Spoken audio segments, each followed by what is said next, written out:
प्रथम बार नौकरी लगी होगी, पहला नौकरी, फर्स्ट जॉब, तो कैसा महसूस हुआ होगा आप लोग को?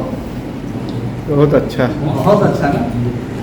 निश्चित तौर पर एक जहन में भाव आया होगा, अब ये करेंगे, वो करेंगे, वो करेंगे।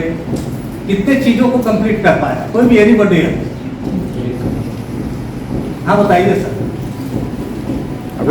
अभी तो बहुत बचा है सर। बचा है?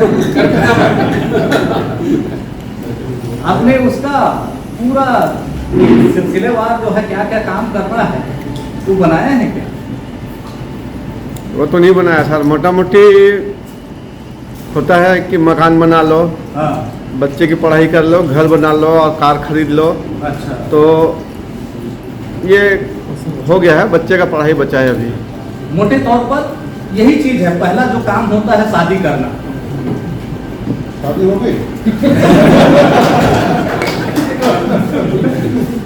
अच्छा, साहब ने उल्लेख किया शादी का, तो फिर उसके ऊपर चर्चा करेंगे कि ये मोटे तौर पर अपना एक खाका जो है, एक प्रकार से हम जो माइंड सेट रखते हैं, सर्वप्रथम जो है नौकरी पाना। और मेरे ख्याल से नौकरी पाने के बाद सर्वप्रथम जो पहला काम किया जाता है मोस्ट ऑफ द पर्सन द्वारा जो है, यदि आजकल नौकरी का तो खैर पहले जैसे 28-30 तक हो जाता था, तो काफ़ी लंबा जाता है। तो जिसको अब नौकरी नहीं मिलता तो जो है छोकरी से समझौता करना पड़ता है, फिर छोकरी जो है अपने अनुरूप नहीं रहती। लेकिन आपका जॉब ठीक है तो ठीक ठाक आपका शादी भी हो जाता है। उसके बाद शादी करने के बाद भी जो है आपका जीवन आमतौर पर चाहे 36 गुण मिल जाए, लेकिन जरूरी नहीं है कि जीवन में तमाम चीज़ जो हासिल कर सके वो चीज़ आपको प्राप्त होगा कि नहीं, मुझे नहीं मालूम। ये सब तमाम चीज़ें क्यों होते हैं कि हमें सुख या दुख जब कारण रहता है ना। आज हो सकता है बहुत सारे लोग जब सुबह निकले होंगे तो चेहरे में एक प्रसन्नता का भाव लिए हुए होंगे। बहुत सारे लोग एक आर्थिक कारकों को लेकर चले होंगे कि सुबह की शुरुआत हुई होगी तो ये करना है। और एक प्रकार से जब हम सैलरी क्लास रहते हैं तो हमारी जो लिमिटेशन जो है हो जाती है कि आपको जो है 50,000 में आपको जो है संपूर्ण क्रियाकलापों का जो है संचालन करना है। लेकिन हमारी महत्वाकांक्षा या फिर आवश्यकताएँ किसी न किसी दृष्टिकोण से उस पर बाधा बनती है और हम वो बाधा को शायद कई अवसरों में ऐसा आता है कि अनवांटेड चीज़ आ जाता है तो उसको जो है पार कर पाने में जो है अपने आप को सक्षम महसूस नहीं करते। ये भी दौर आता है और उसका अंतोगतो परिणाम ये होता है कि स्ट्रेस होता है। और कोई भी आदमी कोई नहीं चाहता कि जो है स्ट्रेस हो या उसके जीवन के संचालन में किसी प्रकार की बाधा हो। और कार्टिसोल का नाम सुना है आप लोगों ने? कार्टिसोल जो है एक हार्मोन होता है, उसका डायरेक्ट ताल्लुकात आपके जो है डायबिटीज, बीपी, स्ट्रेस के साथ होता है। कोई भी इस चीज़ से जो है ताल्लुकात नहीं रखेगा, सारोबार नहीं रखना चाहता, लेकिन बहुत सारे चीज़ जो है आपके कार्टिसोल से जो है जैसे ही संबंध होता है तो आपको बहुत सारे चीज़ आपको जो है करना पड़ जाता है। और उसके लिए हम जो है बहुत सारे युक्ति फिर अडाप्ट करते हैं।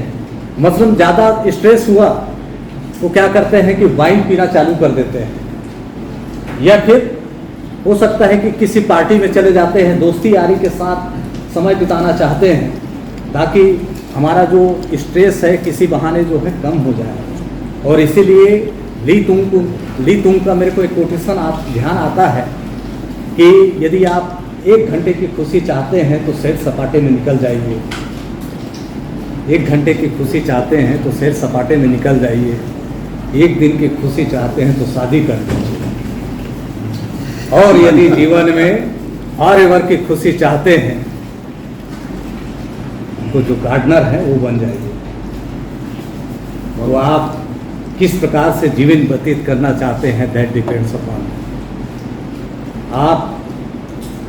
हमारा घर भी तो बगिया है ना, अपने परिवारों का संचालन करना, नाते रिश्तेदारों का, अपने कार्यों का निष्पादन करना, बहुत सारे चीज़, अलग अलग प्रकार के फूल रहते हैं बगिया में।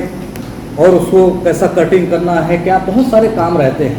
उसका संयोजन एक बागवानी करने वाला शख्सियत जानता है कि कैसे करना है कौन से पौधों को। इसीलिए मेरे को ध्यान में एक घटना ध्यान आता है कि आपने चाइनीज बम्बू का नाम तो सुना होगा, रेडवुड का नाम सुना होगा।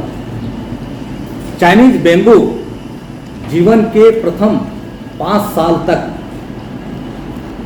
जमीन के अंदर रहता है और आमतौर पर यह सोचा जाता है कि इस पीरियड में उसका अस्तित्व मिट चुका है, लेकिन आपको जान के ताजुब लगेगा वो मिटा नहीं रहता। वो जमीन के अंदर अपना विकास करते रहता है, अपने जड़ों को मजबूती देते रहता है और 5 साल के बाद जब वो जमीन के ऊपर आता है तो पर डे 3 फीट के हिसाब से 90 फीट ऊंचाई को छू जाता है। जी हाँ, 90 फीट की ऊंचाई तक जाता है।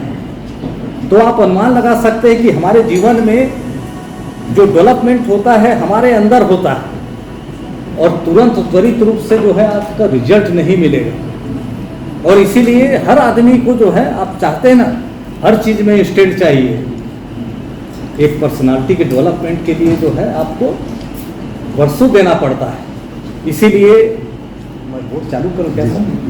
क्योंकि ओरली बोलने में और बहुत सारा चीज़ आपको जब बोर्ड में दिखाऊंगा तो that you will feel comfortably. एक मेरे को शेर ध्यान आ रहा है, जिंदगी यूं ही बसर हुई, जिंदगी यूं ही बसर हुई, काफिला साथ लेकिन सफ़र तन्हा, सफ़र तन्हा। तो हर आदमी को जो है अपना जो सफ़र है ना वो तन्हा ही बिताना पड़ता है। इससे सब लोग हाथ कीजिए, जिसने ताले नहीं बजाए। ऐसा तो नहीं कि लाइफ फिलॉसफी में आप जो है ऐसा चीज़ या ऐसा अल्फाज जो है जिससे आप लोग जॉली नेचर में चाहते हैं। अच्छा ये बताइए जो है कि जीवन में सबसे आसान काम कौन सा है? मेरे ख्याल से जीवन में सबसे आसान काम है ना मुस्कुराना। और मुस्कुराने के लिए महज जो है आपके 13 मसल्स की आवश्यकता पड़ती है, 13 मसल्स। और जबकि आपको क्रोध या गुस्से में आने के लिए जो है 112 मसल को जो है एक्टिवेट कराना पड़ता है। तो आप समझ सकते हैं आसान काम कौन सा है। और ये जैसे ही आप हंसते हैं मैडम, आप अदरवाइज नहीं लेंगे जो है थोड़ा सा जो है कि हमारी माताएं या बहनें, आपको मालूम है कि स्ट्रेस वो भी झेलती हैं। स्ट्रेस 2 प्रकार के होते हैं, एक होता है आपका डी स्ट्रेस और दूसरा होता है यू स्ट्रेस। हमारी माँ बहनाएं कभी जो है कभी बता दीजिए जो है जब आप 2 बजे रात को भी पहुँचते होंगे तो माँ बोलती है क्या कि रोटी नहीं बना पाऊंगी, या हमारी बहन नहीं बोलती होगी जो। इसीलिए कभी कभी लगता है ये घर में शेयर मत कीजिएगा कि जब हम घर पहुंचते हैं तो बीवी पूछती है कुछ लाए क्या, कुछ लाए क्या। जब हम घर पहुंचते हैं तो माँ बोलती है कुछ खाए क्या, कुछ खाए क्या। ये है जो कुछ। और इसीलिए मुझे ध्यान आता है स्वामीनाथ पांडे का वो कोटेशन, वो 3 पंक्ति वाली उपन्यास जो शायद विश्व इतिहास में इससे छोटी उपन्यास नहीं लिखी गई कि एक विधवा माँ की 2 बच्चे थे। 2 बच्चे थे एक विधवा माँ की। एक बच्चा प्रथम तल्ले में रहता था, दूसरा बच्चा दूसरे तल्ले में रहता था। और वो बूढ़ी माँ 15 दिन एक बच्चे के यहाँ और दूसरे 15 दिन दूसरे बच्चे के यहाँ भोजन करती थी। और जब माँ 31 दिन का हुआ करता था तो माँ भूखी रह जाती थी, भूखी रह जाती थी। तब भी उसके अल्फाज में कभी नहीं निकलते थे कि आज मैं भूखी हूँ। वो बहाना बनाती है, वो हरदम बहाना बनाती है कि आज मेरे को भूख नहीं है, आज तबीयत नासाज है। तो वैसी माँ वो हम लोग पता नहीं हम लोग अपने माँ बाप का सेवा कर पा रहे हैं कि नहीं, लेकिन जिसके कारण से आज इस धरती पर हम अवतरित हुए हैं और आज इस स्वरूप में अपने आप को पा रहे हैं, that is due to our parents. और इसीलिए मेरे तो फादर बचपन से नहीं रहे, तो यदि यूट्यूब चलेगा क्या? हाँ है ना, थोड़ा सा एक यूट्यूब चालू करेंगे, है ना? तो इसी पल को या लम्हों को यादगार बनाने के लिए मैंने एक गीत लिखा है, पापा तुम झूठे हो। और जो भी संघर्षशील व्यक्ति होगा, किसी न किसी पीढ़ी में, आप कोई भी पीढ़ी जो है, आपका ये मान के चलिए कि एकदम से ऑल ऑफ सडन जो है ऊंचाइयों को नहीं छुआ होगा। कोई न, आप अपने चाहे परदादा को देखिए, बहुत संघर्ष किए होंगे वो बेचारे, तब आज शायद जो है हम आज इस मुकाम में पहुंच पाए हैं। तो गाना थोड़ा से हो सके तो जो है सुनिएगा, और इसके जो अल्फाज हैं, शायद यदि जरा भी आप संघर्ष किए होंगे तो निश्चित तौर पर मेरा मानना है, क्योंकि ये गीत लिखते लिखते जो है कई बार रोया हूँ। पापा तुम झूठे हो। हाँ, नाम पापा तुम झूठे पापा हो। तुम झूठे हो, थोड़ा सा सुनिएगा, और जरा भी आपको पसंद आए तो मेरी खुशनसीबी होगी।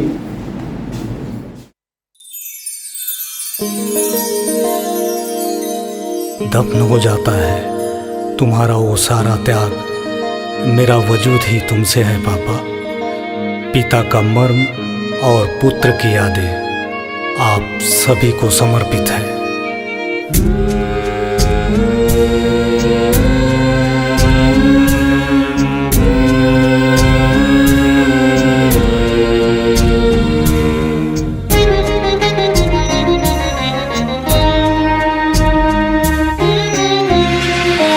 पापा तुम झूठे हो, झूठे हो, तुम झूठे हो। पापा तुम झूठे हो, झूठे हो, तुम झूठे हो। इसका एहसास मुझे हो गया है, मुझसे अब छुपा नहीं है। इसका एहसास मुझे हो गया है, मुझसे अब छुपा नहीं है। पापा तुम झूठे हो, झूठे हो, तुम झूठे हो।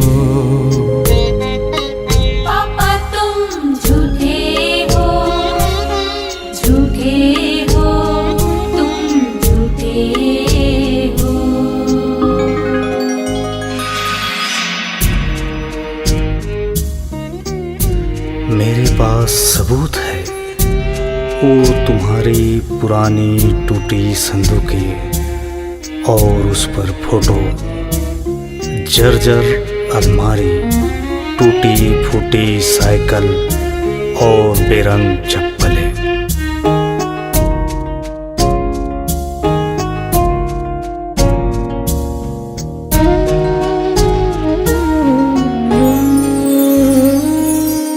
तुम्हारी शादी का कोड, बैंकों के पासबुक और उन पर सिलवटें और उसका विवरण,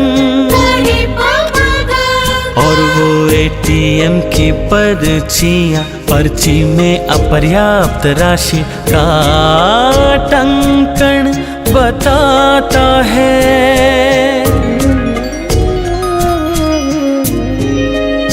बाहर खुटियों में बेमेल पेंट शर्ट, संदूक में रखी अंडरवियर, बनियाइन में छेदे इस बात की गवाही है। पापा तुम झूठे हो, झूठे हो, तुम झूठे हो। पापा तुम झूठे हो,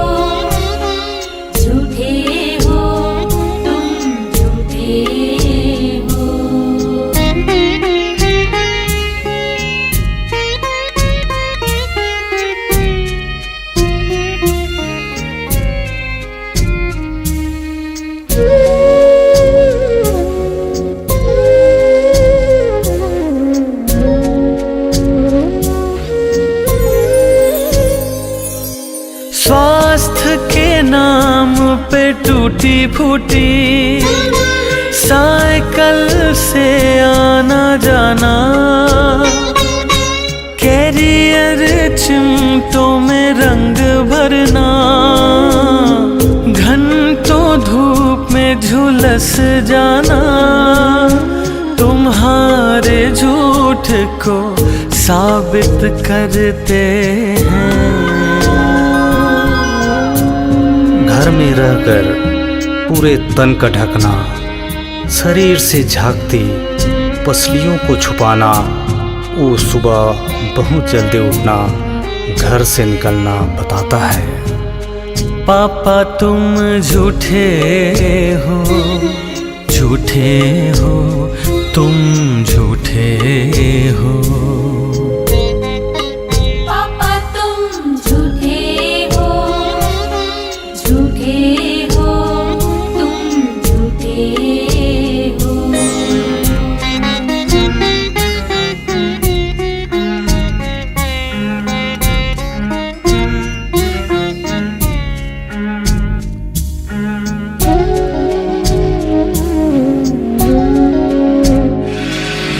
रात में चुपके से मेरी पसंद की चीजों को मेरे सिराने में यूं रखना।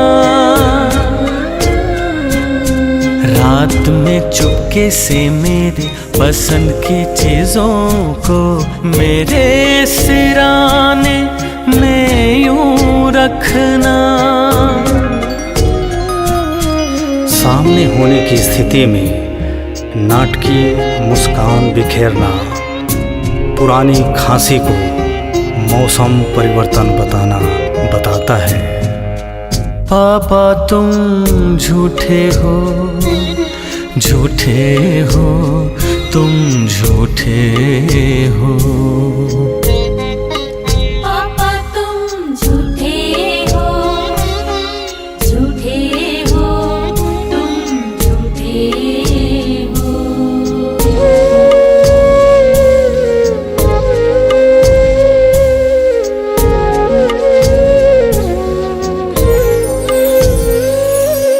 तुम्हारे चुंबन में खारापन, उसमें मीठेपन का एहसास, मोजे से झांकते अंगूठे, तलवों में हवा का वो तर्क, पल पल तुमको मारता मर, लोगों के कर्ज परिवार का फर्ज, तुम्हारे झूठ को साबित करते हैं।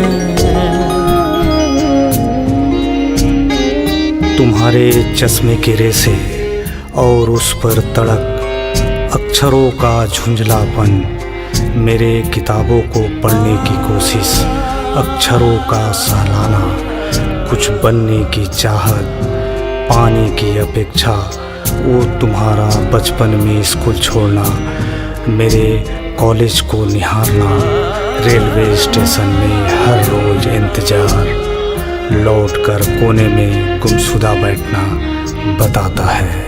पापा तुम झूठे हो, झूठे हो, तुम झूठे हो। पापा तुम झूठे हो, झूठे हो, तुम झूठे हो।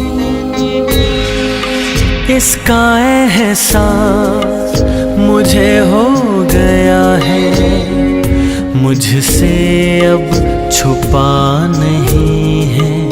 इसका एहसास मुझे हो गया है, मुझसे अब छुपा नहीं है। पापा तुम झूठे हो, झूठे हो, तुम झूठे हो। पापा तुम झूठे हो, झूठे हो, तुम झूठे हो।